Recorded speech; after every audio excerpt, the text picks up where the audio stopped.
up, everybody? It's Chad. I'm back again, hopefully this week with all audio, with another episode of Ask Chad Grassy Logic. I'm here today with my friend Jason Fernandez from Oryx Kings. Thank you for joining me. Hey, good to be here. Yeah, of course, man. Thank you for taking the time out of your busy day. I know when I called you earlier, you were at the greenhouse. Yeah, a lot of work. Yeah, a lot of work out there, especially when you're a grower. Yes, it is. A lot of soil removing. It's heavy. Yeah. And as you guys know, we're here at Monster House. They're one of the main sponsors of the show now. Thank you so much. We have the cool shirt that actually my buddy over at I forget the name of his company, right? Stoned Ape. I don't know why it left me. Stoned Ape. My buddy Matt over at Stoned Ape. He did the shirt actually. So he did the art and everything. So that's pretty cool. Yeah, he does cool. I saw that and I was like, that looks like Matt's. I'm like, oh yeah, it is. I'm like, oh, okay. So that makes sense. So they got cool merch and stuff like that. We're here at the Consumption Lounge in the corner. I call this the Edgar Allan Poe corner, and just a real cool little chill vibe and everything. It is. It's my first time here and I like it.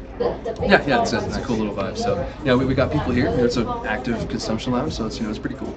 But anyway, we'll jump into the episode. Thank you again, Monster House, for that. And it's a cool to change locations up. Instead of just having a green screen behind me. Yeah. So tell us a little bit about yourself. So Oryx King was just kind of a continuation of something that 1999 I started at a place called Fat Glass, and it just kind of always was with the intention of selling marijuana. I mean, we sold pipes and other things throughout the years, and we wanted to go legal, and this was the chance to do it. And our name came about just because of our farm at the time had Oryx on it, and they were showing up during the bombing. We were backed up to the range, and when they would do bombing and do stuff, they spooked, so they would actually come closer to us because they normally don't come very close. And I had my son in my arms, and we walked out of the greenhouse, and there was more than 25 feet away at me. I was just down drinking, and we sat up like this, and it was like, that's really majestic. I really most people get very close to it. You get that close to it, you're not going to be on the business end, and you don't want to be on that. Yeah. He was on the other side of the water, we just saw him kind of snarl and did his thing. He walked right into the greenhouse, they let him leave, and it just that became it. It was very majestic. They were mean. Yes, I was just going to say that. Very aggressive. And those of you out there who aren't from New Mexico or southern New Mexico in general, if you encounter Oryx, please stay as far away from them as possible. They are not cuddly. They're mean. They will ram your vehicle. They find dead coyotes on their antlers. We had one out at the farm. Yeah. So they find them all the time with dead stuff on their antlers. So they will ram you. They will attack you. Majestic animals, but please enjoy them from a distance. If they come close to you, there's something wrong with them, because they generally will stay hundreds of feet away. They don't like you. Yeah, that's true. So, we had one here in town a couple of years ago. I think if you remember, NMSU area, and they had to put it down, unfortunately, because it was close to people. Yeah, it was close to people, and they knew it was probably most likely sick. It was just probably looking for something. Food. Yeah, who knows what it was looking for, but majestic animals. The closest I ever got to one is when I worked at the missile range. When I first got out of the military and moved back here, I was driving, out the missile range. It takes a little bit to get to the gate, and I thought I saw a coyote in the road, and I was in a little Hyundai, a little Hyundai Elantra, and I'm driving, I see it, and I was like, oh, that's a coyote, let me slow down a little bit, and I get closer. No, it is not a coyote. It is the biggest oryx I have ever seen. His back was higher than my car. And they're just ripped. Yeah, and he was just walking across, just muscle. They're just nothing but muscle, not an ounce of fat on those guys. Crazy, they're like on roids. And he's just strolling across the street, and I'm just like, go ahead, take your time. Yep, Mr. Oryx. Yeah, you're beautiful, bro. Anything you need. Please don't ram me. They're impressive. Yeah, it is. So I liked it. It was impressive. It's native to our area only because somebody said, hey, Bobby, load one of them up and bring them back to the base. That'll be fun to hunt down there. Yeah. So they loaded them up and brought them back from Africa, and I don't know who or when or what, but they took off. Yeah. It was, I think around the 1940s, they did it as an attempt to bring more people to New Mexico to hunt. Is that what it was? Yeah. I heard it was hey, Bobby, grab one of them. Essentially, it was essentially that. Who knows? The guy probably had the same accent, but worked for the state. Yeah. So that's cool that you guys, incorporated the name with, the localness of New Mexico. And, we're the only state that, has this. People from all over the world come to New Mexico to hunt Oryx, and to be honest, it's a really good meat. Yeah, I love it. Wild game meat. Oh, Oryx green chili stew. Oh, to die for. Oh, it's so good, Yeah. and it has like a little less of a gamey taste to it. Yeah, No real game. it's really good. But I could talk all day about this stuff. But yeah, so how long have you been in the cannabis space? 1999, I opened my store, but before that, I mean, we were growing. Yeah. And I've always known the value of cannabis and as a medicine, and I promoted it and supported it and gone against, Yeah. grain, if you will, because I thought it was the right thing to do, and I always stood up for what's right over what's legal. Yeah. And it's cost me a few different times, and I've had to stand up and fight and raise in court and been arrested, and still stood up and did the right thing. And Yeah. we're still here. So that's I'd say by the time I was like 18, I was interested in it, doing it, blowing glass, growing it. Along with mushrooms too. It just those were the right things. Yeah. They helped people. I didn't see issues with them, and I wanted to help people in those matters. And to be honest, it's not like what I tell people all the time is law doesn't equal right or morally correct. It's just equals law, and that's the thing about the cannabis laws and all these other laws, even the psilocybin ones, is they're illegal for the wrong reasons, and that's unfortunate. But with And it takes people to stand up and take the fall or whatever to bring it to the front, and it does. It really does. Unfortunately, that was me a couple times. But it is what it is, and we move on. But fortunately, you're here with us now. You're in the industry now. You guys are operating. Where are you guys located out of? So we were in Vado to start. Okay. We had a farm out there, and it just didn't work out. Appraisals, this, that, the whole business of it.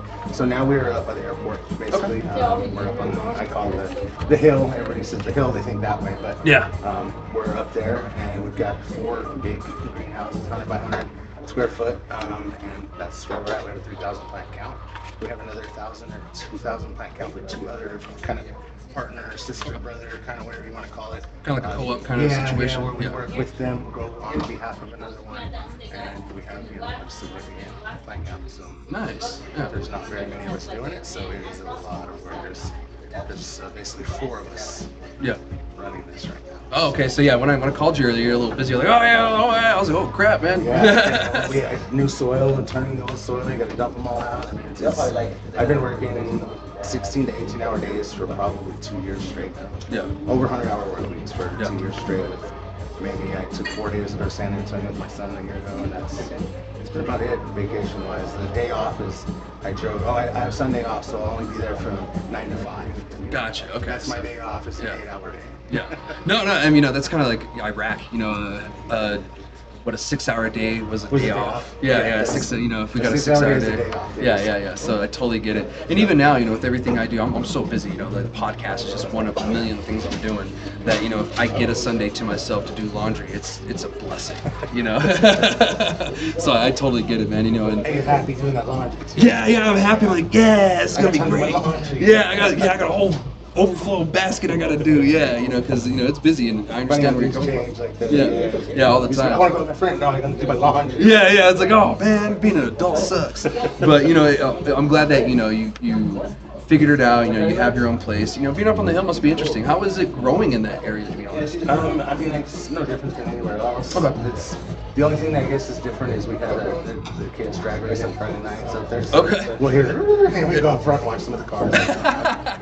They drag race up there. So I mean, that's probably the only difference than anywhere else is the drag racing.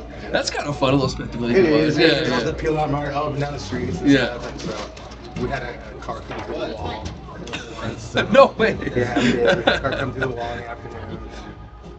Built the wall back up, and everybody was okay. So some of those things. So that's what I guess would be different. Other than that, it's 4 walls and that wall and a roof. Well, at least no one was hurt. At the end of the day, it was just a wall. A wall you can replace. You can't replace someone's life, and the vehicle you can replace too. So, but that's great, man. And like being out there. So, what do you guys use for soil medium? Like, what's your growing stuff? So we were doing organic living soil. Okay. I was kind of shown how to do everything by a guy named John Huerta. He's been going around the state or all over. He's got quite a few grows under his belt, and he just didn't spend money on things. He was able to take what he could get and make it work, and I learned that way. And so now that you can go and buy something, it's a little easier than you have to at this level. But I learned to go and find the bad iguanas under their bridges and go gather it, and really learn to not spend a lot of money. And do it very organically, very sourceful of what's around. Yeah. And I just kind of carried that on, and that's basically what we're doing up there, you know. So we hand water for fertilization, and I run a drip for the water for off days for just to burn water too, so it's Yeah. not easier than watering that way with fertilization. We can do that just to make sure we get even amounts, and it takes a couple hours every day. I mean, 3,000 plants, you know, that does take a while, you know. It does. And that's a lot of plants. If you guys could imagine, you know, how many plants that is, it's a lot. You know, it's quite It's a 100 few. square foot by 100 square foot times 2, basically. Yeah. Greenhouse build. Yeah, and so, you know, it's pretty much like your school's worth, you know, full of cannabis, Oh essentially. yeah, almost. a couple basketball courts full. Yeah. Yeah, just 4 of them. yeah, you know, just nothing but cannabis. But that's cool. You know, I've been hearing more of the living soil, you know, going on here in New Mexico and stuff like that. But do you guys do perpetual harvest, or are you kind of going with the season? So we were doing a perpetual harvest, and we were moving in. We had a hot house, and we had our veg house, and we had we had our flower house. And I changed that recently. My partner liked doing it that way, but I wanted to scrub them. Yeah. And I wanted to scrub them in place, and it didn't work that way. So now we're doing a whole entire greenhouse at a time. We like to follow the seasons, but when you grow year round, we can't. So Yeah. we supplement with light. We're not doing like that actually. We just kind of kicked them up. We went from 24 to like 14-hour light cycle, and hoped and prayed, and it's working. So Nice. So far, we're deep into flower, and shouldn't be right Yeah. now, but it's working. So Nice, you know, whatever works. Whatever you know, and works. There's millions of ways to grow cannabis, you know, especially on this new industry side, you know, especially with commercializing it. You know, they're figuring out what's the best way to commercially grow cannabis, and you know, some And it's people the are way figuring it that out works. somewhere. The Yeah, way that works exactly. for you, because Yeah. ask 10 people, get 9 different answers. Yeah. And now everybody thinks they're right. Yeah, and well, you know, I'll follow up with this question. You know, what are some unique challenges that you face growing in New Mexico that you would only face in New Mexico? I haven't grown outside. I'm native New Mexican, lived here my whole life, so I wouldn't know what other people face. I know what we face, and we face something every season. It's a new something. Like, Yeah. we got this down, and then this happens. Yeah. We got this, and then this happens. Like, crap, why didn't I think of that? You know, and it's a challenge every time. So Yeah. I wouldn't say it's necessary. I think it's that way for everybody. It's always learning. You're constantly learning. You're constantly growing. If you're not, then you're not trying. Yeah. Because I heard this master grower thing doesn't exist. Nobody's a master. You can always learn more. I know I can learn a ton more. There's always more to learn. Just when you do think you know something will flip on you, and like, I didn't see that coming. And Yeah. sometimes it'll cost you, and sometimes it'll catch you in time. And you just gotta stay home and keep rolling. You know, the best advice I got was from my interrogation instructor, and he told me, you will learn everything about this job the day you die. And that can be applied to any job. Yep, you know? that's and, the day you quit. The day you quit learning is the day you quit. Yeah, either the day you die or the day you need to move on. You know, because you're going to continue to learn everything. And we're still learning about this plant. So we have a lot to learn, y'all. Science. Yeah, there is. There's so many cannabinoids out there, all the way in SCB, LCB, TCB. You know, we have a little bit of knowledge, but there's like 1,500 plus. You know, it's arguable as to how many repeat, how many whatnot. There are a lot of them out there.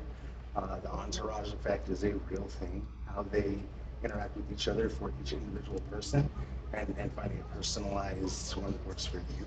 Yeah. It's different than what works for him. And Yeah. it doesn't have to have high THC or have this. Like, it is a real thing. Yeah. So, you know, there are certain ones that work good for people, certain ones that not so much. You know? Yeah. So Definitely. there's a lot that is yet to be learned or discovered, or because there's been no science on it. The bro science is good science, but it's not academic, you know, Yeah. blind study type stuff, which has not been done. Yeah, it's, you know, That's this coming. worked, you know, I did this, it worked, but you don't know why it worked. Right. You know, it's just, I got know a good it worked. idea. Yeah, yeah. Yeah, replicated it. So. Yeah, you know, it obviously worked, but you know, it could be just one compound within it that you use that you could separate in a different way. Maybe get it cheaper. You know what I mean? You know, you never know. Yeah. So yeah, that's the thing about growing is you're always learning and you're always trying to figure out new avenues of going. But what is your favorite cultivar you're growing right now, or what cultivars do you have going? So we've kind of narrowed it back down, but Fossil Fuel has been a really good one. My favorite probably right now, it was the Mac. Mac was just it's still, it's got a place in my heart. I like the Mac a lot, but the Great Milkshake and the Great Vape both this last time. I smoked a great vape just the day before yesterday because I like to allow it to cure at least 21, 30 days before I try them, before we send them out. And I partook in it, and the taste was amazing. And I got to my door, and I go to walk in, I just got the biggest grin on my face, forgot what I was doing. Typical. I really enjoyed it. So I like the grape milkshake, the grape ape, the grape anything pretty much lately that's been coming out of our place is very high up there. Fossil fuel. We've had all the way from sweet boy to royal jelly to our day man had 5.4% terpenes, and I didn't like that one. Yeah. It's everybody's different. So I like the funky, cheesy, gassy, chill. I forget the name of it exactly. I had a traumatic brain injury 5 years ago, and I forget some of the names, but we had one up there I absolutely loved all winter long. It smelled like rotten cheese, and we're by the cheese factory, and then summertime hit, and I started smelling rotten cheese, and it ruined the cultivar for me. Oh, okay. It smelled like funky cheese, but then when it smelled the actual cheese, and I couldn't smell it anymore, so we don't have that one anymore, but it's funny how that works. And I like the cheese cultivars, but I don't really like cheese itself in real life. I'm not a big cheese fan, but I do enjoy the cultivars. I do cheese. too. Yeah, I like it's the weird. cheese, I like the gas, I like the fuels. Yeah. I like if it smells like dirty socks, let's smoke it. It's kind of, the worse it smells, the more I want to smoke. Yeah, like the like dirty the feet kind of smell. Yeah, you like the dirty, the funky. I like the funky. They just tend to, I don't know, unique. If it's unique, I like it was blueberry, okay. Smoke that. Strawberry, okay, I smoke that. They're really good. Limonene, I really like the profile of it. I like the limonene terpene, but I just like things that are different. Things that, that's horrible. I love it. It's just something that's not like the next guy. I like that. Well, speaking of different, what makes Oryx Kings stand out from everyone else in New Mexico on the production side? I would say that we've been doing this since this is a lifestyle. Yeah. This isn't a job. We didn't say we're going to do cannabis as a job. This is we've been doing this. How can we make this bigger? Yeah. This is a lifestyle. I would say it's not. At the end of the day, it's not about how much money the board room, this and that. This is what we do. This is what we've been doing. We're going to continue to do it, regardless of anything. This is who we are and what we do, and have done for 25 years already. So, I would say that's that would be the difference between it. I mean, other than that, you got greenhouses, you got it's all pretty similar. But it's the passion, it's the who we are. Yeah. That makes the difference. So we're from New Mexico, I don't want to go anywhere else. I've moved to other places, and I can't get my food in Chile, and I can't get my people there. Like, I've met better people, even just in Las Cruces. I've met more friends that were being some of my better friends, best friends in this area than even in Albuquerque or some of the other places I've lived. I love this area. Because I want to. Yeah. I love my state too. It's the reason why I stay here. I don't go somewhere else or go back to Hawaii, or something. Yeah, Hawaii sounds awesome. I've never been there, but I couldn't imagine going there. I lived in Gilroy for about 6-8 months. I tried out there. I tried a couple different places. thought I wanted to go to Denver, Colorado, but then they had their reboot, and I don't know, Billy and people there now. No desire to go there. Yeah, dude. I mean, because it got crazy after that cannabis boom over there. It's a little ridiculous. Can't afford anything. You can't drive anywhere. I'm not into sitting in traffic for an hour each way every day just to make it a mile or two. Yeah, I like my wide open spaces. I like my skies. I like the smell of rain. Don't like it too crowded and everything. So, what do you think is one of the biggest challenges that kind of plagues New Mexico producers, and what do you think is going to happen in the future? Ooh, the biggest challenge that plagues New Mexico producers. Currently, it's the board check. Yeah, that's a big thing. That's and that hits everybody. It does. A little more so for the ones that actually have to risk going through it. Yeah. I think that's big, and I don't see that changing anytime soon. That's going to stick for a while. Yeah, and that one stings for a little bit because the South we're doing so well, and now some people are taking a hit. It's tough. I try to do more here than travel up there, so it does limit us. That's, I think, the biggest thing working against us right now, against producers, and against manufacturers, against really anybody. That would be it. Yeah, sure. I agree. And it's been national news. It's been all over the place. It's just it's the federal government dragging their feet, and to be honest, it's Congress. Congress has been dragging their feet on many things. I don't want to get too political, but anytime a cannabis thing pops up, they don't want to do it. They do what Big Pharma tells them. Yeah, the lobbyists tell them. Yeah, or the lobbyists. Yeah, the lobbyists have got it. Yeah, and let's face it, they really don't want us to have this. Yeah. And New Mexico, we are blessed that we do it, we're able to do it. But Big Pharma wants to come in, and when they come in, they're prepared. They're going to come in eventually, but when they do, they don't want us around. Yeah, no. So it's rigged. That's, I guess, another thing. It's systems rigged. It really is at the federal level. So that's tough for producers. That's tough for everybody. Yeah. So and being in 280 doesn't help anybody. And that's something that is going to take time to change. And you and I, our generation, we're going to be the ones that suffer. And then maybe 20 years from now, the younger generation, they're going to benefit help. We're going to be those grumpy old guys. Oh, my day, that wasn't how it was with that damn 280.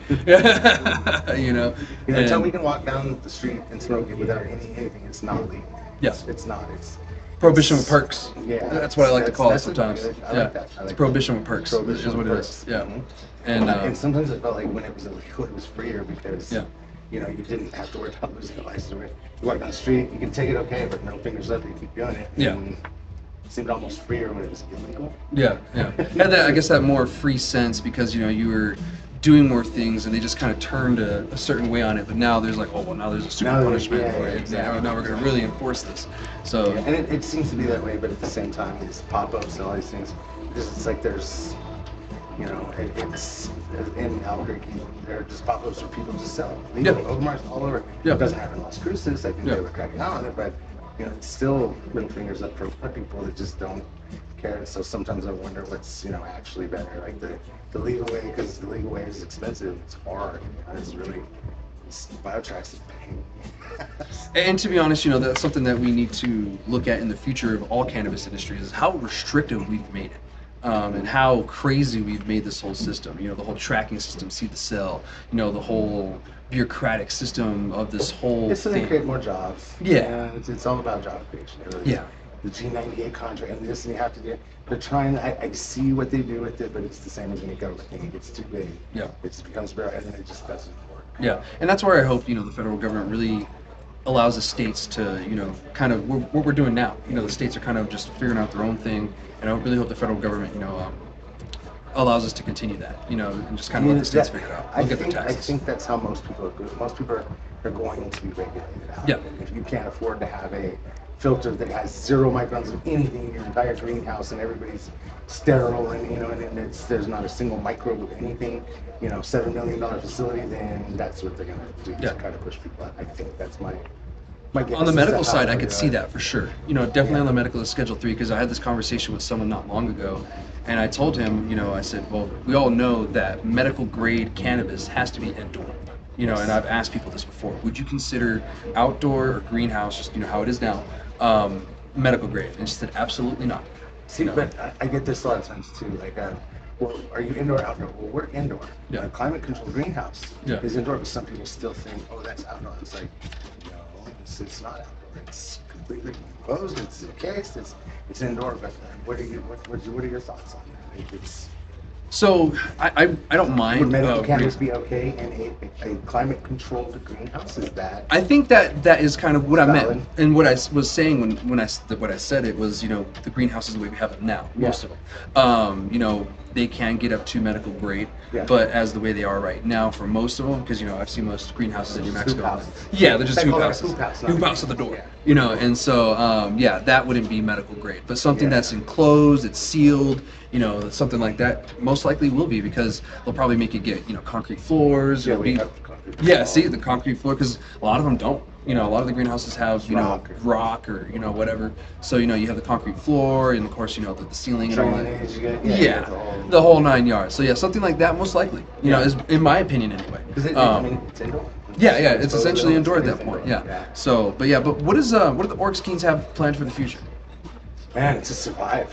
Yeah, it's a crazy industry, man. Yeah, it's a tough industry. I mean, something that I've always been into and wanted to do is my pens, the disposables, just concentrates. I'm into all the other cannabinoids, CBL, CBT, CBC. CBC is amazing. CBA. Some of the ones that aren't really known. Yeah. And I really researched into them, and I swept the Growers Cup a couple years ago with the first, second, third place concentrate.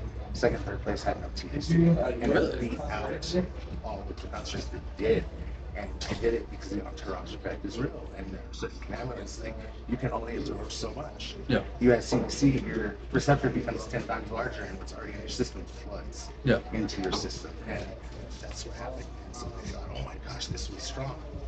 THC in it. So that's the future for us is incorporating like recipes that like a little more refined. You know, kind of like making a cake. You take the ingredients and put them all together and having a full spectrum, not a broad spectrum, not just this or that, but a full spectrum that is a little more refined to the person. A little more recipe to it. A little more, catered, I guess, because I know that when I had my traumatic brain injury, the THC just didn't help me. It made life difficult. I couldn't talk. I couldn't do things. And so I found levels of certain things that my body felt good, and I could still talk. I could function. And so that really is the way our future, where I see us going. Yeah, and we're already seeing legislatures and different governments try to raise the alarm flag on high concentrations of THC. And in a way, I kind of agree, because there's no reason to have just one compound that major, that high up there in numbers. Unless you just want to get retarded, basically, and that's what you're doing. You're just getting stupid, and I tell people all the time that it's not you can't maintain that all the time. It's just not. It's not fun. Some people it is, I guess, but no, there are so many other things out there that you don't even need. THC is great, appetite great, but the medicine isn't all the medicine. It's in the combination of them all. And that's what helps people. So that's the future for us. That's where I see us really moving towards. Yeah, and because legalization and everything, most people were consuming the whole plant without extracts and everything. And we weren't really trying to separate THC, CBD. It was kind of just whatever you had. And I kind of feel that was a little more medicinal back then than it is now, versus just the THC, CBD part, which we still have limited research on both. We're still figuring out what exactly these are and do, and in combination of other things, what does it do? And like, I've had cultivars that are 16%, but they're like a 3% terpenes, puts me on my ass. And so the first place concentrated came from 14% plant. Yeah, there you go. 14%, but the right everything with it, it's first place. It just works. So stop buying off of THC off. I see you do it all the time. THC doesn't mean anything. I'm guilty of it too. It's the industry. It is. But I mean, there's a 13% just because of my tolerance. Isn't gonna have the things. It's not gonna check all the boxes. So I still start at the 18. Like, I don't. Oh, it's 30. I gotta buy. I usually don't buy that either. But there is a level where I won't look below because it just won't check off that mark. So I'm guilty of it too. Yeah, it happens. We all do it, and the industry was driven on, high THC numbers, just in inception, essentially, when Colorado and Washington went. It's just, and even before that, in the medical scenes, it was just THC, like what are the percentages, and once, testing became a thing, or more, I guess, because, New Mexico, we haven't really been testing that long. I think it was like 2015 or 16 or something like that is when we really started testing.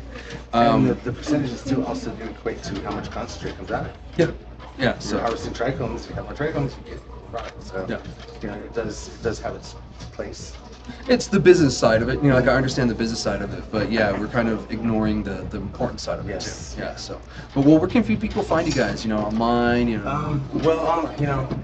There's 4 of us doing this, and I'm kind of.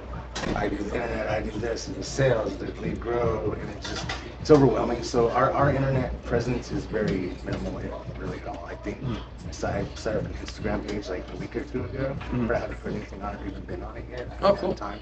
I am setting up a website. It'll be up and running within 30 days. It's oryxking.com. So we're aware that we need that. We just have not put a lot of priority into it because we are putting our priority into our growth, into our getting it through the border check, into our, that's a lot of this time consuming to get it around and through there. So it's we're not on a lot of digital sites, but we are locally. We're in Hobbs. Hobbs is probably our biggest buyer. There's several people out there that have it. Hashtag here in town, Green Nose. I know I'm forgetting. I don't do the market here. Greg does, and so I have Cannabis. I'm forgetting several people I know have it. They have the Firehouse. We're in quite a few places around here. So, nice. And if we're not in your place, give us a call. we're happy to get in there. We do have a lot of product, and we do produce a good amount, and so we can definitely, we like to support local. We like local. We are local. Fat Glass will be opening back up as Fat Grass here in probably the next 90 days. Okay. And that will be our primary spot where Yeah. we will carry everything, and then it'll be at a rate that is going to be pretty phenomenal. So. Yeah. Nice. So the old Glass place is also going to be a dispensary. Correct. Awesome. Okay. That's So always been the goal. But when they shut us down in 2018 with the pandemic, we switched over and started here. Yep. And then when we were allowed to open back up, we were deep in this, and so we just continued with this with the idea to open back up about this time. And I think this is about the time. And so we're looking to open the next 90 days. We got a few city jumps and hoops to go through because it's been closed, and they've got new laws and new this. You got to park in and all this stuff that didn't have to have in a building from 1970 before. So since 1970, I think it was built. So, yeah, just there. Yeah. Just made it. So well, congratulations on that, man. And what's the Instagram handle so people can follow it? Oh, okay. I'll get it for you guys and I try to figure it out. Yeah. I set it up. And actually, I set it up and I did something. I tried, and it was like, you already had one. And it was like, oh, I already had it. And I had done it a long time ago. And I was like, cool, I already had it. So then I just didn't have time. So but I am working on those things. Eventually we will get to a point where we will hire people, and but right now it's just we're just hammering away. It's the four of us doing it. And it's a lot of work. Awesome, man. Well, thank you so much for joining me. And I look forward to course. continuing this conversation on some of the topics, man. Cool. Thank you so much for sharing that with me. No problem. Awesome. So we're going to continue on the conversation, y'all. We're going to talk about cannabis and guns now. I know this has been a huge topic for New Mexicans. It's been a huge topic for Americans in general. We're one of the most armed countries in the world. In New Mexico, years ago, we were seen as one of the most armed states. I think it was reported as number 4. I read that on your paperwork there. Yeah. And then shocked to hear that where we're at now. We're like bottom 15 or something like that. Now, keep in mind that, I had a hard time really finding the statistics, directly, so they could be off for whatever reason. But as of right now, what I could find is saying that we're bottom 15% or bottom 15 of the states now. Of new buys? Of owners, I guess, ownership of, firearms. Because there's no national, it would be hard to find that out, I guess. Yeah. It's designed that way. Yeah, exactly. They still do it by paper and everything. So we've dropped, and the reason why I'm mentioning this is because there's been a lot of changes and stuff. There's been a lot of movement with it. There's been a lot of people asking me questions what's going on, because I've been seeing a lot of lawsuits going on with like guns and cannabis, and a lot of people in different states suing, and then you have like different federal courts and different state courts making their rulings, and it's kind of starting to have a snowball effect is what I'm kind of starting to see. And I don't believe many of these court cases have gone against the patient, because most of them have been medical cannabis patients, and not just gun owners. I think there's been one, and I think it was in Texas, where he was just a gun owner, and I think they ruled for him too. And so I'm not too sure about that one in particular, so don't quote me on it, but I just do know that there's a lot of lawsuits that are going in right now with the government. And it would make sense that we have alcohol. Yeah. Allowed guns, even if you drink alcohol, you're just not allowed to have it and use it at the same time. Yeah. Common sense. It's If fair. you're using common sense, it should be common sense. Yeah, like don't be smoking a doobie while shooting a firearm. That's stupid. Driving down the road. Yeah, that's dumb. Like common sense. when you're using a firearm, you want to make sure you're in the best mental state possible. Like one thing I like to tell people is, as soon as you pull that trigger and that bullet leaves the chamber, you cannot stop it. You cannot change its direction. You cannot change that at all. So it's a very serious thing with guns. That's being in the military. We took it very serious as well. And even growing up in Alamogordo, was taken very serious. Gun safety and stuff. Grandpa, you don't keep unloaded guns, because it's unloaded guns that kill people. Yeah, Exactly. It's unloaded, and it's never a loaded gun. It's an unloaded gun, so you never kept an unloaded gun in the house, and you don't point at anything you're not intending to kill. Yeah. Follow those rules, and you kind of be all right. Yeah. You won't get beat. Common sense. The common sense things. When I was a kid, I wasn't even allowed to touch the guns without an adult. I got my butt. But I was taken out when I was 5 and shown how to. Me too. Yeah, me too. Yeah. 5 years old, I was them. Let's go, especially the 22. Yeah. Learn how to do it. Learn how to, and you did it under very intense supervision. It scared the shit out of me. I shot junior ROTC. I shot the rifle team. And I love guns. Yeah. I have quite a few of them. So it's more of a sport, I guess. I love them. Accuracy shooting. Yeah, accuracy. Just target shooting just see it get closer to the whole thing. I just like shooting. Yeah. Yeah, and some people like arrows, some people like guns, and some people, of course, don't like guns, and there's a whole debate on that, of course. But for those who do, who are gun enthusiasts, et cetera, they are cannabis users as well. So this is for you, especially my veterans. My veterans come with this question all the time. What are my rights as a veteran? Are they going to take my benefits? This and that. There's no state law against being a cannabis owner and having a firearm. It's federal law is what you run into, and a lot of the times people have the question of, well, when I fill out that form, it has that question: are you, years of illegal substance or addicted to, a controlled substance, et cetera, and if you check no and you get in trouble. So now, without a political affiliation, Hunter Biden actually was found guilty of just this yesterday.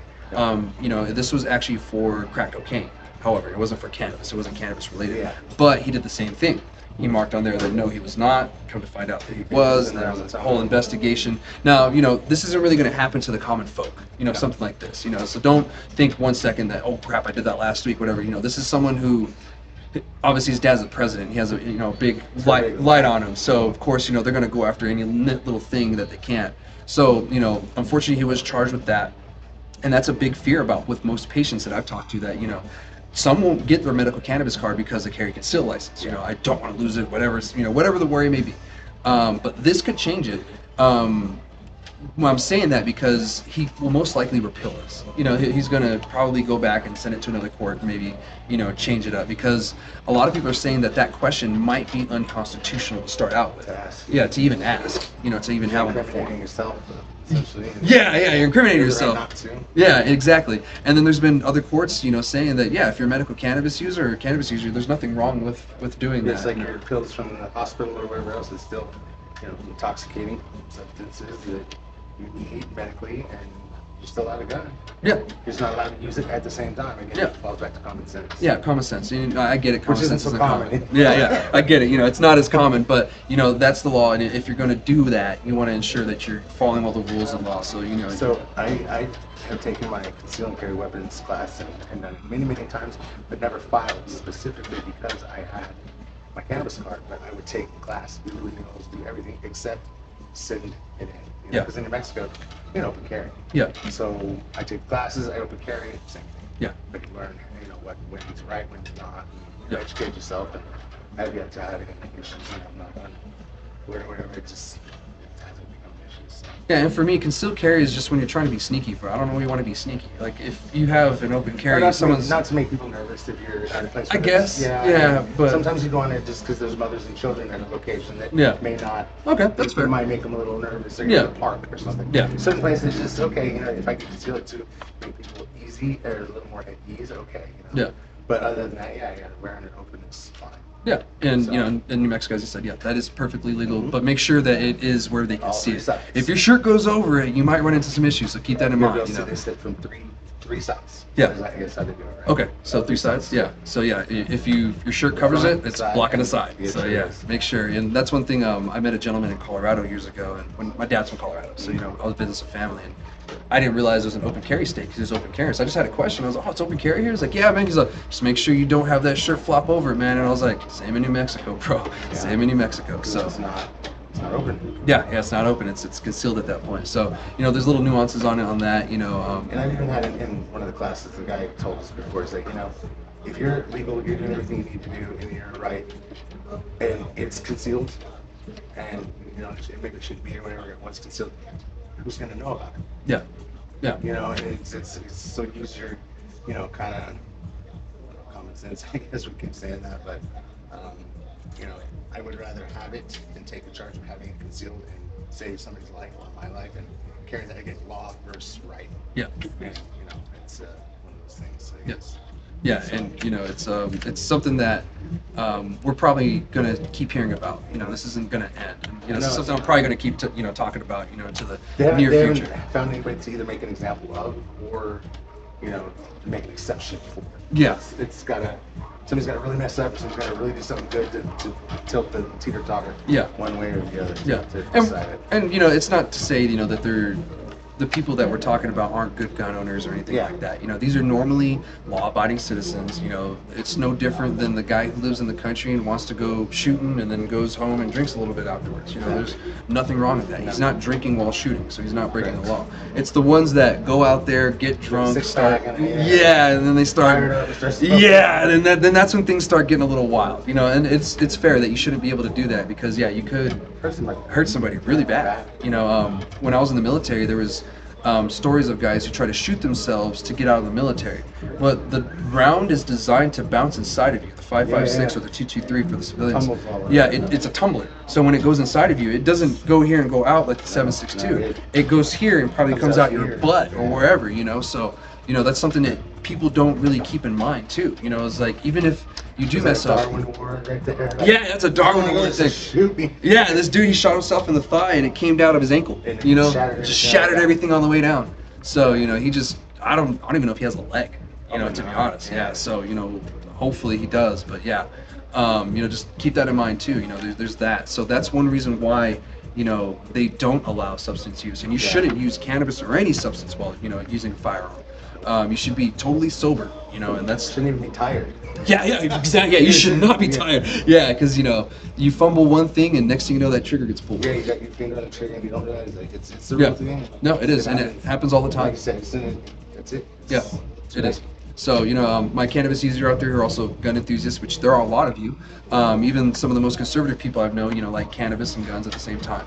So, you know, if you guys want to keep in the know what's going on with this issue, stay tuned because I'm going to be keeping up with this. But that's the only really update I had on this, was just the fact that Hunter Biden was charged with something that we were all kind of feared of. It wasn't cannabis related, but there's also a Supreme Court here. Like people, they get sent to prison, or has it really happened like that, or is it pretty, like, sweep it under the rug, they kind of say it, but it hasn't, I mean... I haven't seen like a mass enforcement of it. Really. It's more or less like, you know... I just wondered, I've never really looked into it, sounds like you have. I haven't either, but to be honest, I haven't heard anybody really go through it either. I think a lot of people are taking precautions because, you know, there's a Supreme Court ruling that might come out later this month or later this year on this exact issue, and if that happens, that might change everything. Of course, we know we were talking earlier about Schedule 3 too. With Schedule 3, with that, once that happens, if you're a medical cannabis patient, you're good all around. You know, you won't have to worry about anything because you're not addicted to a, you know, controlled substance. So airports, other states, like that becomes, you're allowed your medicine in Oklahoma, it becomes, you know, becomes like hemp or whatever. It's a controlled substance at that point, but it's on the Schedule 3, so it's a lower one. So you can take on the plane. Yeah, and it's prescribed to you because in Schedule 1 it was not allowed to be prescribed to you. So now you're not addicted to it, you're prescribed it. So that's like the only difference, and it's a little bit of ridiculous, you know. So get that card again. Yeah, get that card again, right? Yeah. So for my veterans out there and just my gun enthusiasts, you know, stay tuned because I'm gonna keep you guys in the know for that. So that's all I have for that. Do you have anything before we move on to the last conversation? No, it's a pretty good conversation. Yeah, it was. You know, appreciate that. You know, it's good to, you know, talk to someone else who has, you know, knowledge about that topic of the. You know, and I just don't have any, like I said, I kind of disconnected. And it's all work, you know, work. I've kind of cut all the media, all the BS, all the filtered all that out of my life since 5 years ago. I just don't buy into it, so I don't know what's going on. I really don't. So it's good to talk to somebody who's researching, who's looking into it. And, you know, 'cause I know what I think is right, what needs to be done, but that may not be what's being done. And it's good that, you know, you acknowledge that too. But, you know, you could always put on my show whenever you're on a ride too. And for those of you out there, you know, if you want to stay in the know, make sure you follow, like, subscribe, all that good stuff. And before we move on, I want to thank Monster House again for, you know, the sponsorship and, you know, allowing us here at the Consumption Lounge. Cool. You know, it's a cool new location. And also Turquoise Bloom. They're also one of my sponsors here for the show. So thank you both for your sponsorship. And, you know, we'll continue on after paying the bills. So we're going to talk, our last conversation, we're going to talk about California and Colorado. And the reason why I'm talking about both is because recently they've been kind of in the headlines for having I wouldn't say a failing industry, but the industry is suffering. Both of them. And they're not the only states, but they've been the ones that are highlighted. Colorado was, you know, one of the first ones to go legal, and then California is California. They got cut off from New York. Yeah, and Colorado got cut off from Texas. So, you know, and we'll talk about that more in a little bit. So, California, I guess, has seen a 70% reduction in cannabis businesses since the inception of their recreational, not, you know, medical, but their recreational. I think that was in 2018 is when they went rec. Yeah, and I don't think that's because of the rec. I think that's literally because they were cut off from stimulating. Like their cannabis popped up because of all the black market stuff. Yeah. It came in this direction. Just face it. That's Yeah. what it was. And I have a lot of friends out there that grow it. Like their prices are they're 200 something bucks a pound. They can't sell them. They Yeah. just sit there. So Yeah. there's so much of it, and it's not going anywhere. Yeah. No, and that makes sense. The oversaturation is one reason. Oversaturation of product is one reason too. And some people also owe a lot of taxes to the state, and the state will never get those taxes because they went out of business. Yeah. So it just looks like another bubble has bursted in California for stabilization. And the other thing I feel like that doesn't help California is only 30% of the cities can sell cannabis in the first place. They have an opt-out clause, just like the rest of the early states that adopted the rules. New Mexico, we don't have that. Yeah, you're opted in and you don't. Yeah, It's tough. yeah, tough shit. Yeah, Deal with yeah, it. You pretty got a much. cannabis dispensary there. Yep. And I think that's one thing that's not helped California, and even Colorado. Colorado has the same I thing. didn't know that they had that out there. Yeah. It was pretty much. Yeah, everywhere. Again, I don't keep up with the laws. Yeah, Everywhere yeah. else, they don't really affect me. So. Yeah, and it's But my it's job, interesting. so. Yeah, totally. But yeah, Colorado has the same thing. Where my dad's from, he's from Fremont County.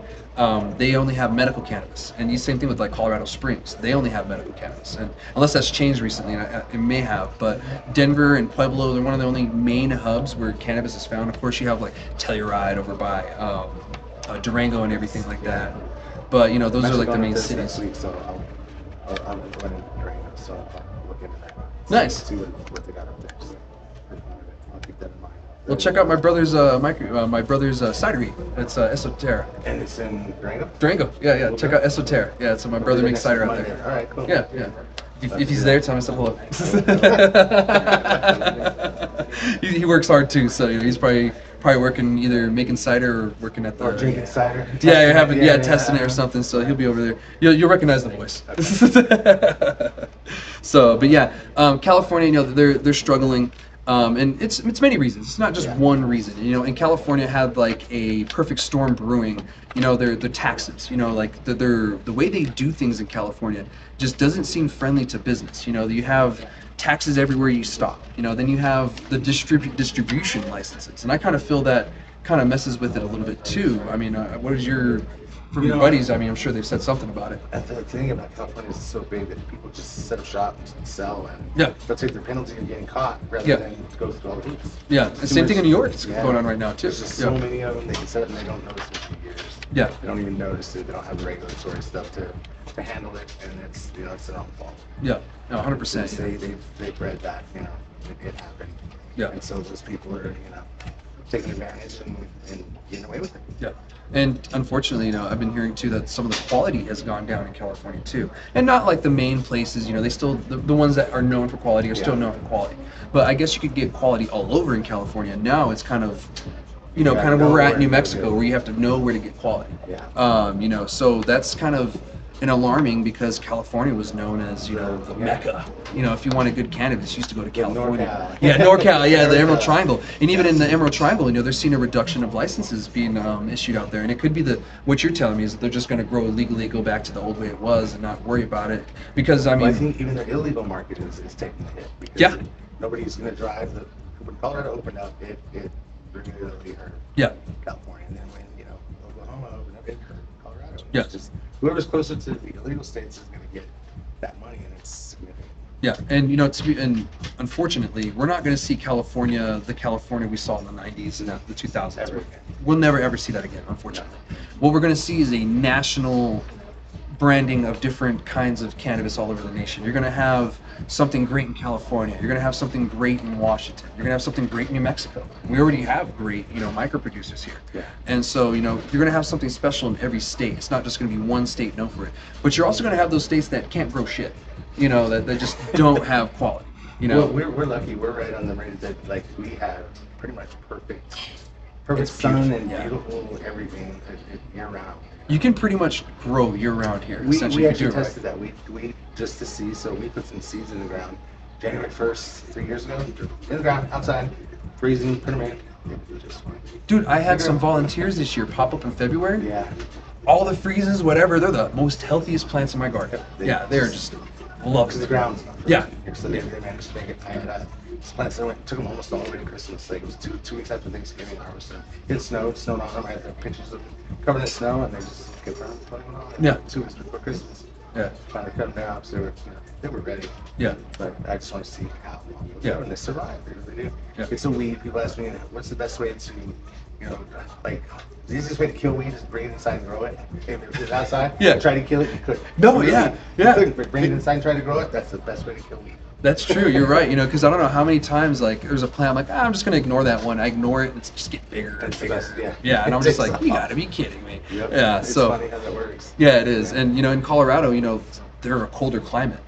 So they may have better stuff here and there, but I kind of feel they're limited on what they can grow. Because Year even round. where my brother grows, he can't grow pomegranates. Tomatoes have a really short season up there because it snows until June in Denver. Yeah. And in certain other parts of Colorado, it's still And it snowing started again in now. August. It started, Yeah, June and so August, I went to my cousin's 1 month graduation. when it snowed. Yeah, I went to my cousin's graduation in Denver, and I remember seeing snow caps. It's Still. between 90 in January. Yeah, it's wild. Colorado's an interesting place for sure. But they're also they're struggling too. And one of the big reasons why is just the past couple of years we went legal and Arizona went legal around the same time. And so that And not only Oklahoma. took and Oklahoma, It all Oklahoma, and that was a few years before, so they're already kind of feeling that. And well, the reason why I'm mentioning us is because we took the Texans. Yeah. We took all the Texans from Colorado. Yeah. Now they're going to take the trip and go to New Mexico. It's shorter.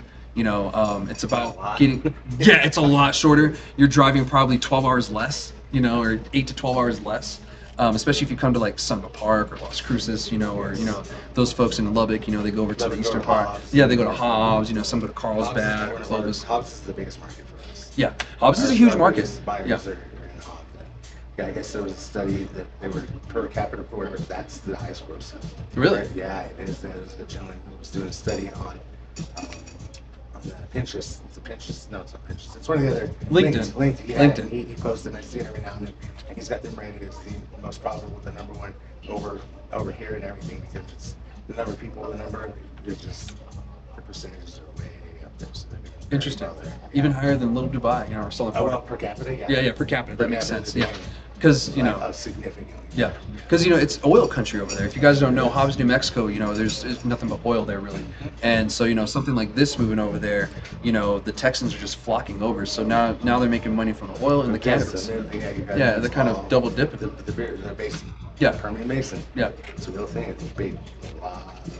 Yeah, and that's where Colorado, missed out. Is now those Texans are gone. So Denver, they've been struggling for like the last year, but the whole state now, it's kind of coming towards shambles. There's a lot of failed businesses. However, this is a natural process, because you had a very limited amount of states that had something where people had to go to. You had no choice but to go to. But now we have 24 states that have legal cannabis, legal adult use cannabis, not just medical. We're almost half of states. So we're almost halfway. We're one away from half. point. And Yeah. to be honest, I think this November we'll hit half. I think you're right, if not more. Yeah, if not more, because it seems like every election 2 or 3 go wreck, boom, boom. They're seeing the money, the capital. I mean, Missouri is making so much money because they have those states around them that are legal. So they're just pouring in there. I mean, Kansas City for one. It's bordered with the state of Kansas and Missouri.